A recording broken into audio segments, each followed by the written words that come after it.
Well, welcome back to another episode of the Cruise Conversations podcast. I'm Frank. And I'm Michael. And today's episode is episode number 48, and we're going to be discussing how to choose the best cruise line for you. Let's jump into it.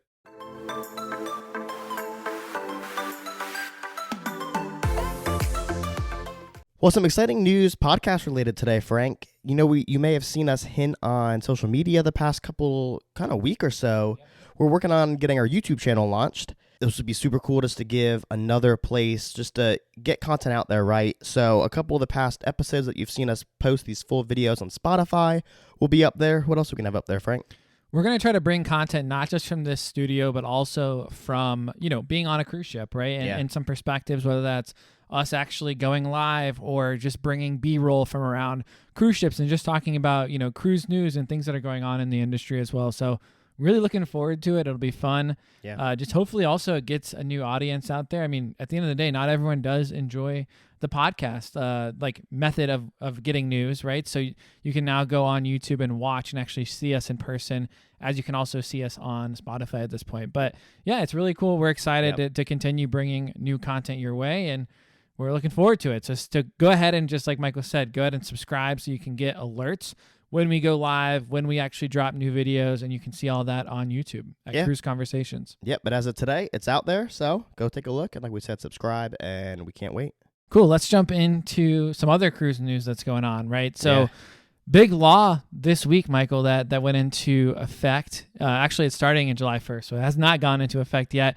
But, basically this law is around transparency with pricing. Yeah. And it's going to impact the cruise lines. So going forward from July onward, the cruise lines are actually going to have to include their taxes and fees in their pricing, which I like it because it is quite complex when you are quoting. You're like, clients are always asking, like, does that include taxes and fees? It's like, I always try to put that in there because you can't cruise without paying taxes and fees. It's like part of the thing. So I'm really actually looking forward to it. Just a little bit easier when you are quoting people. It'd be like, all right, you no longer have to ask that question. It's always going to include taxes and fees. But I think this is going to be a good change.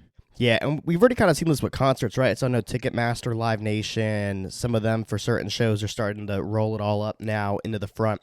And it's California that's really hitting this. So California is making it required, but you have Royal Caribbean, Carnival, Princess, Celebrity, all of them have announced, like you said, starting July 1st for all their sailings, I think, are going to be included in this. It's not just the California sailings, it's kind of just fleet-wide. It's like you said, I think it's a great change because, most of the time when you get to the end, I mean, you see these great prices online, you start clicking through, this room, this many people, and then at the end, I mean, it can add about an extra $100 per person for these taxes and fees. Don't even talk about Alaska. I mean, I was looking at last night for a client of ours, shout out to Brandon, who's going on Alaska in August, $1,000. I mean, it's like $500 a person or whatever that adds on. I mean, maybe it's just a lot of money, right? So this is going to be so nice. You just have it built into the price, and I'm excited for it. What else is going on in the cruise news world, Michael? Yeah, so Carnival announced this week they just hit their 10 millionth passenger in Galveston, Texas. Wow. So, I mean, Carnival's been here 2 decades now. I mean, 10 million, I mean, that's a lot of people. Yeah, that's a lot. I feel like your first million's kind of a lot, and you get 5, then 10. Now, I guess probably 20 will be their next best. But Carnival is really kind of just sold out to making Galveston kind of their next big area kind of outside the ports in Florida, right? So you've had Jubilee, which started sailing straight from there. It's not like it was a ship that started down in Orlando or Miami and then eventually got moved over. No, they started this ship right there in Texas. And then the fleet also has the Carnival Breeze and Dream over there right now. So they got 3 ships. That's pretty strong. Yeah, but then later this year, they're adding the Carnival Miracle. So they'll have 4 ships here. Yeah. And then next year, I think they kind of go back and forth between the Miracle and Legend here. So, I mean, they're bumping it up. Like we said, you have one of their newest ship, right? Biggest class ship. And going to be up to 4 ships total there. So that's strong. It'll be cool. I know neither one of us have sailed out of Galveston yet. If you've listened to Jeremy's episodes, he cruises out of there a lot. And it'll be also interesting to see if Carnival or some of the lines start to do even longer sailings from there. Can hit that's what he mentioned. Like Jeremy's episode, like Royal's now bringing in some 8 nights. So we'll actually go to the Bahamas. So, because it is like if you live in Texas, at some point you're like, okay, I've hit those 3 ports all the time, versus Florida, you do get to do a little bit more going Eastern and Western. So it's nice that they're adding that 8-night on Harmony going to Coco Cay as well. So that'll be really cool just to have that as an option. But if you live anywhere kind of in the middle of the country, this is definitely the easiest cruise port to get to, and it's really growing. And they're throwing a lot of technology, new ports, new investments, the new technology as well for going green. So I'm excited to just see how it continues to grow, and I'd love to take a cruise out of Galveston at some point too. So yeah. And then lastly here we have MSC announced they're expanding their fleet in Port Canaveral. So right now you have the Carnival Seashore down there, which I'm going to be sailing later this year. But starting December of next year, 2025, they're bringing the MSC Grandiosa down here to Port Canaveral. So it'll be a second ship down there. The Grandiosa is a little bit older than the Seashore, but it's going to be doing 7-night sailings. Nice. And then the Seashore is going to be switching to the 3-4-night sailings. So yeah, once again, I mean, they're, trying to break into this U.S. market. They kind of got ships, like we said, down in Miami. They're building their port down there, up in New York, but also now, like we said, getting multiple ships in Port Canaveral. So what's really more cool, options. I think I texted you about this week. We were looking at some pricing, and what's really cool about MSC that they do is like they do these like 10-night sailings that are like the normal 7-night, and then you go back to Miami, and then you do another 3 nights. So it's like let's say you go to the Caribbean, you do your normal stop at Ocean Cay, and then you go to Mexico, whatever. Then you go back to Miami. You're still on the cruise. Like maybe you just go out and have a day at South Beach. Yeah. Then you come back on the cruise, and then you go to Ocean Cay, and then maybe like another stop in Nassau. Then you go back to Miami, which is kind of cool because, I mean, maybe it's like doing a back-to-back, but you just can book it kind of up front, and it's easier, right? Yeah, and what it kind of reminds me of is like when I did the honeymoon cruise over in Europe, how half the ship got on in Rome and half in Barcelona. Yeah. Some of the sailings kind of look like that, right? Like you said, they do certain things, but then you also have the option, if you just want that 3-night, afterwards you can do the 3-night. So yeah, I mean, super cool. And I'd love to see other lines kind of start doing things like that, because it's different. It's kind of a little bit of a different trip. So anyways, thought that was an interesting point, but that's going to wrap up our cruise news for this week. So before we jump into our topic, like we mentioned at the top, we're really going to go through cruise lines today and kind of talk about how do you choose the right cruise line for your upcoming trip, and what is the best. I mean, I really do feel like there is a right cruise line for you. So we're going to talk through a little bit about that. But before we do, question of the week. Let's describe a cruise line. So I'm going to describe the cruise line a little bit. I'm not going to try to say too much. And then at the end, you get to guess what it is, and we'll give the answer. So this cruise line is a subsidiary of another kind of larger cruise line, has 18 ships in the fleet, and I think let's leave it at that. Let's leave it at 18 ships in the fleet. It's got 3 classes. Okay, I'll say 3 classes of ships. Okay. So if you can guess that, I feel like that's a good amount of information.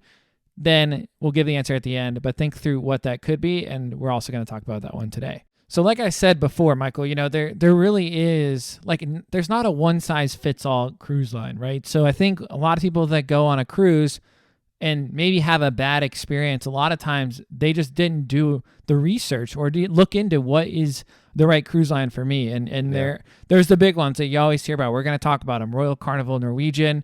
Those are the big ones in the U.S. at least. We'll go through those, but there are other cruise lines out there, and it may be that there's one that's better for you and what you're looking to do. So I think we talk a little bit about that, but yeah. And I think another thing to point out here too, it's not always just like demographic based, right? We'll talk about some of these lines, and they may reflect kind of more an older clientele or a younger clientele. But even like when we're talking to clients, I mean, there have been some younger people that we've booked who do want more of this, the adults only type thing, not as much party. But then there are some like older clients we've booked that do want more like lively stuff going on throughout the ship. So, I mean, at the end of the day, like you said, we're going to walk through all of these, kind of talk about them.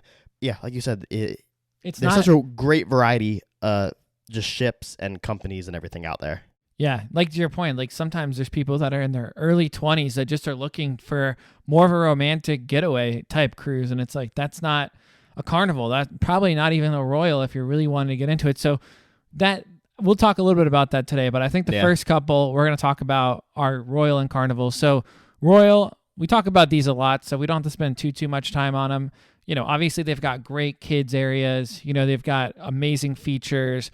rock climbing, ice skating, laser tag. I mean, literally anything you can think about, you can do it on a Royal Caribbean ship. Yep. The entertainment, amazing, different shows. You got aqua shows, ice shows, Broadway, comedy, all of that, venues across the ship that have live music, activities, flow riders, rising tide bar. You've got the zip line and bionic bars, and it's just so much to do. I don't want to we could spend the whole episode just talking about one cruise line, but ultimately, the way I would describe Royal Caribbean is that it's for, great for families, great for couples, but it's really for someone who's looking to do a lot of things on board. Yeah. And, it's probably maybe not the party vibe, but still I want to have a livelier crowd and a fun atmosphere, looking to relax and maybe have that kind of opportunity on board, but also looking for a good price and just looking to have a general good time on board. I know that's kind of broad and kind of vague, but it's just it's not going to be maybe as lively as Carnival, which we'll talk about next, but still there's a lot of parties on board. They have in the promenade, they do the different shows and dancing and things, and they've got the clubs, but they also have just really good entertainment. And I think it suits pretty much all ages, right? You can see older people in their 70s, 80s, cruising Royal. You can see kids having a great time, it's just kind of all encompassing, honestly. And I think one thing to point out with all of these cruise lines is the length of the cruise is also going to play a part in this, right? We look at your Bachelor cruise, for example, 3-day cruise, even the Solarium area, which I'm sure on a week-long cruise is, like you said, much more the relaxation area and all that. I mean, people were always around the pool just having drinks. That Solarium bar stayed popping, and even the main pool deck. Yeah, so a weekend cruise, like we said, it's going to be a little more lively than a week-long cruise, and that's going to play a part in all these lines as we talk through them. Yep, totally agree. So the next line we're going to talk about is Carnival, like we said, and their slogan's choose fun, right, Frank? So pretty much all around the ship, day, night, you're going to find activities all throughout the day, whether it's during the day, poolside activities, trivia, bingo, in the nighttime, different game shows going on. There's always something going on. So if you find, I think Royal as well, if you're finding a way to get bored on either one of these lines, you're doing it wrong. Yeah. Because they make sure to have a lot of stuff going on. And now I know one of the little reputations Carnival has is little booze cruise, weekend cruises, right? And you probably see the videos on TikTok of the sail away parties and all that. And I'll tell you, they always are a great time. But kind of here, again, as I said, the week-long cruises aren't going to be as party-heavy as the shorter, weekend cruises in general. And even kind of the 7 days on Mardi Gras or Celebration, the more they've kind of added the different zones on the ship to kind of spread out different stuff throughout it, you don't see it as much anymore, which I think is great. Here again, too, great for families. I grew up going to the kids club here on these ships, my brother and sister, too. Great kids club areas. And then, once again, a bunch of other stuff around the ship kids can do. So you have ropes courses, you got the Sky Ride on the Vista class, Bolt on the XL class, different water parks, mini golf. I wouldn't say as much here as Royal. Like you said, on Royal, you have the extra, the rock climbing, zip lines, ice skating. So I feel Royal definitely has a little more here in this sense, but I think it also just comes down to what does your kid like to do? Both have a great variety of options. We talked kind of the different forms of live entertainment Royal has. If you're a big comedy fan, I think Carnival could be also a good cruise line for you. Yeah. Because their Punchliner Comedy Club, especially if you're on a week-long cruising, you can have 3, 4, 5 comedians throughout the week. And I know I've always enjoyed going to that. So yeah, comedy's super big here. And yeah, like we said, they're kind of just focused on fun for the family. Really want to let you just let loose and have a great time on the ships. Michael, I think you nailed it, right? So I think Carnival is a great option, especially if you are looking for a lower cost. I think Carnival has a really good product for the cost that you're getting. I think to your point too, with that low cost may come a different clientele. And you look at the clientele on a Carnival versus a Celebrity, it's really the cost and the activities and the marketing that are really driving certain people towards one ship or another. And you're going to get that fun crowd that's on Carnival. And if it's too much fun for you, then look for another cruise line is kind of my advice there. Yeah, let's kind of go into Norwegian. So This is one that neither of us have actually tried. So I actually am looking forward to at some point getting myself on a Norwegian ship. The one thing I will say about Norwegian that I know, right, is that they've got some incredible destinations. Now, They obviously sail to the Caribbean, the Mediterranean, Alaska, all those normal cruise destinations. But they also have some really cool options for Africa, South America, even South Pacific. So we've been looking at just some crazy itineraries, and we're like, wow, like if we want to do this, we could easily do this, like Africa, like the coast of Africa on a Norwegian cruise. And for me, never going to Africa, like that'd be a pretty easy thing to plan, Yeah. So, I mean, I've been really looking into it. I think they've got, a really good promo with the free at sea thing that is different from other cruise lines, right? With the free Wi-Fi minutes, the drink package, especially dining, the shore excursion credit, all of those really do kind of push it over the edge. Although you kind of look at the price and it looks really good, and then you get to the end and then they're like, oh, by the way, here's like the beverage charge and like the dining. So at the end, they still add on that cost, but it's definitely, if you're looking to drink and you like to know exactly what that total price is going to be when you book it, I think Norwegian is a good option. That transparency of the drink package there versus on Royal Caribbean, you don't really know what the drink package is actually going to end up being until you book it. Yeah. And then you can kind of see that in the cruise planner. But I think Norwegian is a great option. Again, they still have some really cool things on board with the go-karts, with some water slides. And yeah, I've heard the entertainment is also really good. Awesome. Like you said, some of those just exotic destinations out there, I can't wait to hopefully go do someday. It's more likely going to be on a Norwegian ship because, like you said, I mean, Africa, I know Carnival ain't there. I don't think Royal's there. I don't think so. Same with, I think, South America, South Pacific, I'm not too sure on. But yeah, I mean, the ships too. I mean, their newer ships look beautiful. And I think that's kind of just the thing with all of these lines. These newer ships that are coming out for all these lines, just the technology on it and just all the activities and everything on it, super cool. The next one we're going to move into is Virgin. This one's pretty simple, right? Yeah, I mean, if you're looking to sail without kids, this is going to be the line This for is you. it, yeah. Because it's you have Celebrity and Princess who are these more elevated lines, but I mean, kids can still sail them, right? Yeah. So with Virgin, no kids at all. So if you're looking, like I said, to have no kids running around the ship, splashing you in the pool, this is going to be for you. And then also, if you're looking to have like an all-included experience, right? So their pricing from the start, they roll in all of the food, all of your Wi-Fi, workout classes, gratuities, all into that one. The cruises we were talking about rolling in taxes and fees. They're rolling everything. Yeah. So they've been doing it before there was a law in place. And then lastly, if you're a foodie, I feel like this is another great line for you. Yeah. Virgin's winning all these awards for their food. They have 20 plus eateries on the ship, no buffets at all. And all the food menus are designed by Michelin star chefs. So, I mean, Jeremy was raving about the food on his episode. So go check out the Scarlet Lady review. But yeah, I mean, I trust his opinion. He's been on a lot of cruises and he's like, dude, if you like food, you're going to pay a little bit more for Virgin in general. Yeah. I think you are paying too, just because there's no kids. Like you look at even all-inclusives, right? You look at all-inclusives in the Caribbean. You look at one that's adults only, same thing. You look at one that has kids. You're paying for that. And so, that's a good point. I mean, it's just going to be a little bit of extra charge. I'm still monitoring prices like weekly on Virgin just to see, and I think they've got some really good options on the West Coast for pricing right now. So I'm looking at it. It's still a little past that point that I'm like, I'm ready to commit personally, but I'm very intrigued. I'm very intrigued. I may be that guy that's talking this and then I go on Virgin and I never go on anything else again, I could just see that happening. Like I'm going to just do less cruises and just make them Virgin. But yeah, it's a great option. So now let's go into MSC. I think this is the cruise line that we get the most questions on. Like if you like any of the cruise lines we've already talked about, Norwegian, Carnival, Royal, like if you're loyal or you've been on those, like you're probably going to stick with those. Maybe we're getting so many questions about MSC.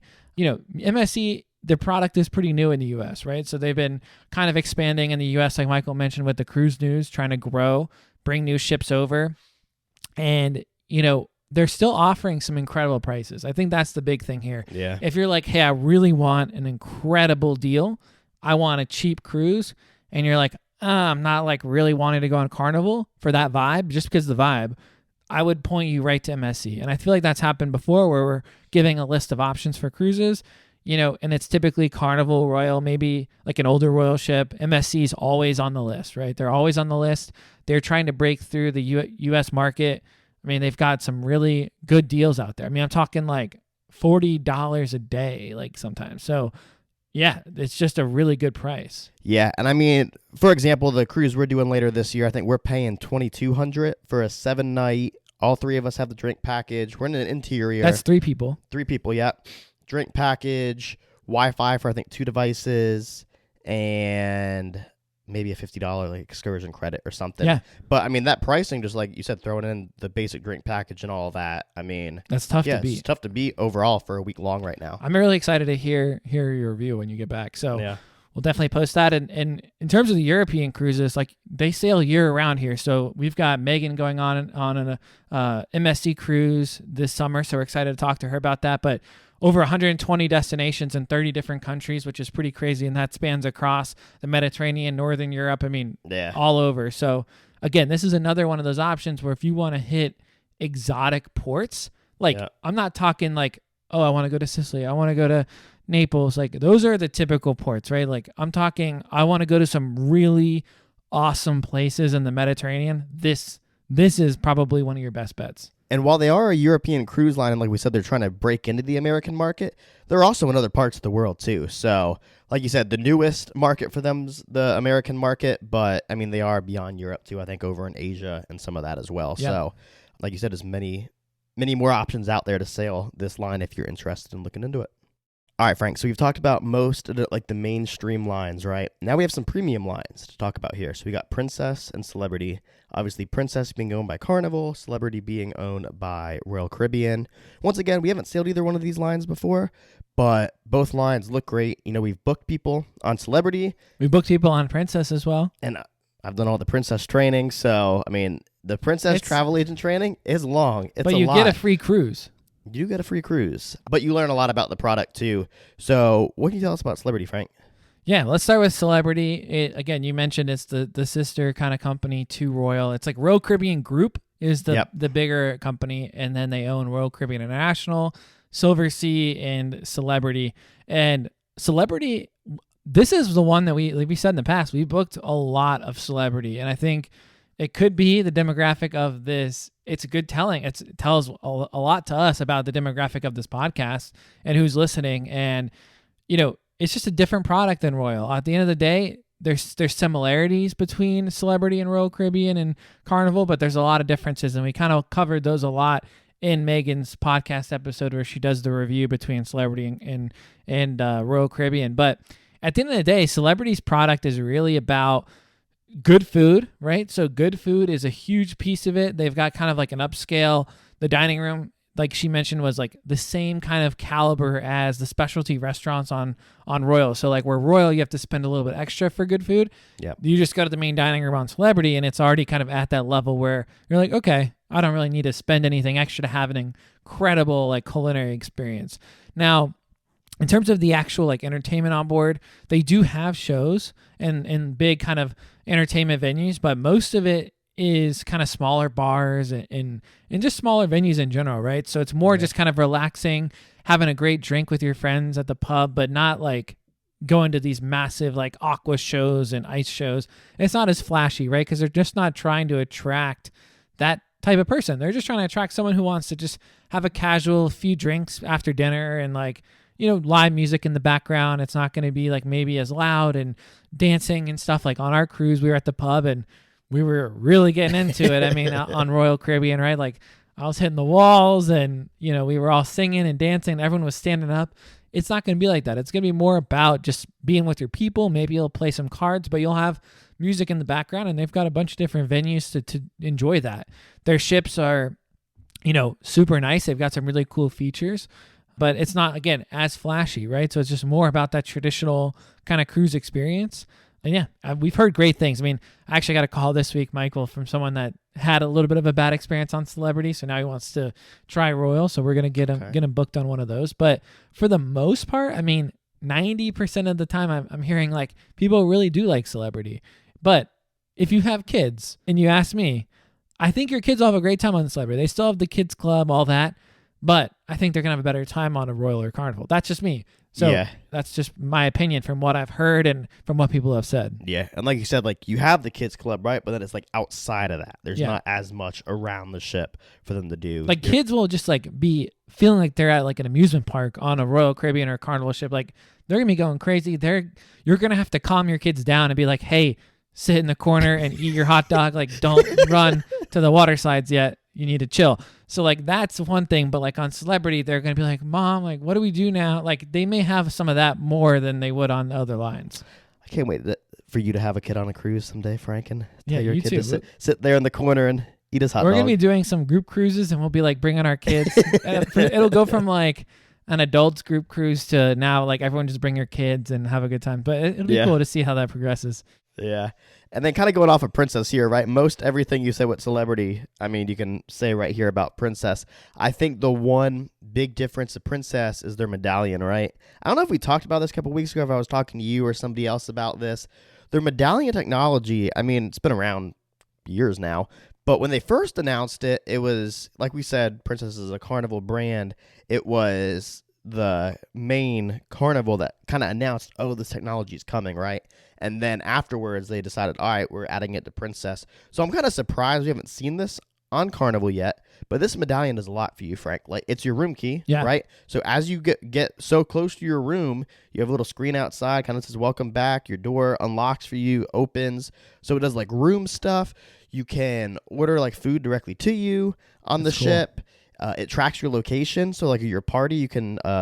I think there's little... You can see where they're on the ship, right? Yep. I think whether on the app or like digital screens around the ship, you can kind of click in. I like that. See where your Yeah, exactly. I've heard sometimes they're not the most up to date. Like you'll see somebody somewhere, then you'll obviously go get there, and they already from like walked a off tech somewhere standpoint. else. Like it's definitely like you said they launched it a few years ago, but now today, like everyone should have something like this. Like there's no reason why, and I think it's probably just they're kind of like they're not as large of a line compared to like Carnival, right? So and Carnival ships are a bit older, and same with Royal, right? They got some really older ships, and maybe they're just like it's a slow rollout, right? They got on some new technology with the Wi-Fi. Maybe this will be something that we see coming in the next few years. I know they got the WoW bands, right, on Royal where you can kind of tap, so you don't need your card anymore, but it's definitely not to that level, right? And that was something I'm glad they brought back because, once COVID hit for a while, after COVID, it was gone for a while. Is that just still like Oasis and up, or like when we were on Freedom for Your Bachelor? Could we have gotten that, or what ships are those on right now? So I think those are on Oasis, obviously on Icon. But basically, to your point, it's just like a tap on your wrist, and you don't have to like. You can keep it from each cruise, so you don't have to like get a new one. So I think they're like when I got it was $5. Maybe now they're 10, but that ain't bad at you all. Just keep it for all your cruises. It's like the Disney thing, right? So you can unlock your door. What I really like about it is you can just like be in the pool and you just hand them the thing, and you don't have to worry about having your card, especially when they like scratch off your like the name kind of fades off your card. So you don't have to bother, So. Anyways, I think it's really cool what Princess is doing. Like we said, we just booked a couple people on Princess for Alaska. And the coolest thing about talking about Alaska is the Glacier Bay access that they have for Alaska. I don't think any other, maybe there's one other cruise line out there that does this, but Princess has like some sort of relationship where they actually like have a private situation. You can get off the ship into these smaller boats and do like a tour of Glacier Bay, which is just really cool. And I don't think Royal has this. I'm not sure about Carnival, but Princess has some exclusive access to Alaska that you wouldn't get on other lines. And I think going off of you saying exclusive access, I think Princess is actually like one of the biggest lines out there in Alaska. They have a good amount of ships over there each year. So if you are looking to cruise Alaska in general, I mean, Princess could be another. And the prices are good too. Yeah. The prices are decent for Alaska. Like if you compare them to what we paid on Quantum, it was a lot cheaper. So give them a look, and we can definitely look at what the options are for the dates and itineraries. But Glacier Bay looks super cool. So I know, yeah. And you know what line we didn't mention that you had just talked about? Disney. Yeah. So I mean, I think this one's pretty obvious, right? If you're a Disney fan or have little kids, this could be a great option for you, right? You're going to see Mickey, Minnie, Goofy, all of them around the ship. I know, like, right when you get on the ship, they welcome your family by name. So, I mean, if you're looking for that, just like that Disney magic, these ships look great. I mean, you're going to pay the Disney premium at the end of the day, but I know just seeing the different venues, I know they've been releasing stuff for the, I think it's the Haunted Mansion bar. Oh, yeah. On one of their newer ships. Looks super cool, interactive. The theme, like even some of the like you're big into Star Wars. Yeah. And I mean, we've done Hollywood Studios. Yeah, where they had Rise of the Resistance and the Smuggler's Run and just the whole Star Wars area there. The Star Wars areas on the ship look super cool. I mean, you got Marvel if you're big into Marvel, Frozen. I mean, like I said, these ships, just the theming. I think that's what would get me the most is just the theming all around the ship. Oh, yeah. Yeah. I mean, I'm excited to try one maybe one day when I have kids. Probably not until then. I'll stick with the Virgin options, but yeah, it looks insane, and if you're willing to splurge a little bit, your kids will definitely never forget that chance to be on a Disney cruise. So before we wrap up, I mean, there's definitely a couple other options. There's so actually I don't want to say a couple options. There's a lot of options out there. We could probably do 4 hours and really break down P&O and all these other cruise lines out there that honestly, we're just going to stick to the ones that are typically in the U.S. market for today. Yep. There are a couple, Michael, that are more like luxury, right? So I want to talk just a second about those. Explorer Journeys, they're actually owned by MSC. Definitely a smaller cruise.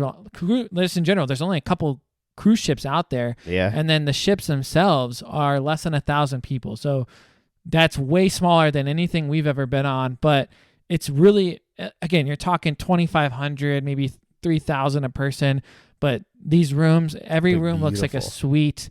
I mean, there's no lines at any bar. Like, it's just like, again, these are experiences that if you want to take, hey, I really love cruising, but I want to take it up a notch. The food just looks like ridiculous. I mean, these cruise lines are crazy. There's Scenic out there, which Scott, we're probably going to pull someone on the podcast to talk about Scenic.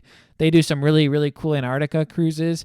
And again, it's just like those luxury brands, right? And we don't have the experience to really go into all the details there, but they're out there, right? So if you're willing to go on a Windstar or look into those kind of more like Silver Sea kind of options, there's a ton of great options out there. I mean, you were telling me too, you knew someone like Ritz-Carlton, right? Has a cruise line out there with a couple ships? Yeah. I mean, these are just cruise lines that have a few ships. Explorer maybe only has, I think, 2 or 3 at this point. So not a big cruise line, but this market is for sure growing, and it'll be interesting to kind of see one day. Maybe we'll get to go on one, especially if there's some travel agent perks there. But if you're looking to splurge, you don't have to stop at Celebrity or even doing like a suite on Royal or Carnival. There's some really cool options where every room is a suite, and you can kind of have that splurge moment.